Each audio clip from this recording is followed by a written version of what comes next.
গ্রামের ক্ষেতের কি সুন্দর পরিবেশ। এটা হচ্ছে ভেন্ডি চাষ, যাকে বলে। চতুর্দিকে আখের ক্ষেত, পুরো ভর্তি মাঠ, যেদিকে চোখ যায় শুধুই আখ আর আখ।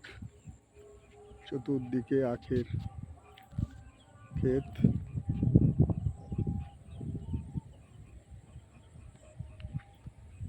এই হচ্ছে আমাদের গ্রাম।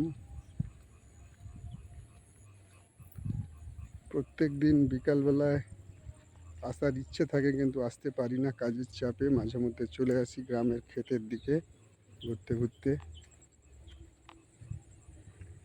এটা আমাদের এখানে পুরো আখের চাষ হয়েছে। এই এই জমি থেকে কিছু আখ তুলে নেওয়া হয়েছে, বাকি আখগুলো আছে। আখগুলো বেশ বড় বড় সাইজের। হ্যাঁ, প্রায় নাই নাই করে আপনার হয়ে যাবে 8 ফুট 9 ফুট, কোনো কোনো আখ 10 ফুটেরও আছে লম্বা, এবং খুব সুস্বাদু মিষ্টি।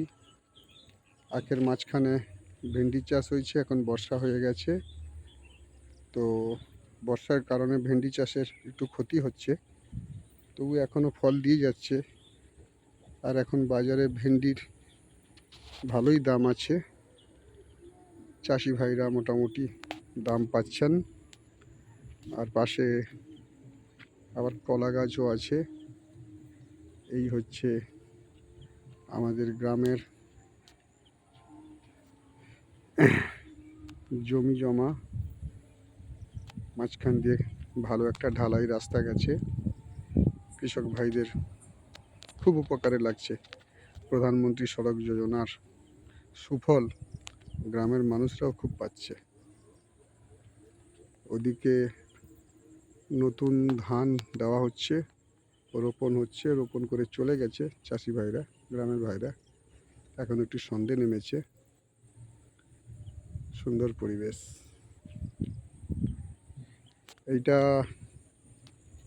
এইটা আমাদের ছোট্ট একটা সরু গ্রাম্য খাল। কচুরিপানায় এখন ভর্তি হয়ে গেছে। আরও বৃষ্টি হলে আরও জল জমে যাবে, আরও তখন কচুরিপানাটা অনেকটা কমেও যাবে, এবং ভালো মাছও থাকে এখানে।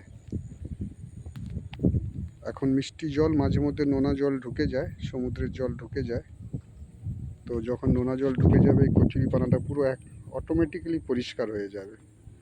তখন কিন্তু এই জায়গাটা আরও দেখতে ভালো লাগে। অনেক বড় লম্বা খাল, খুব বেশি চওড়া নয়।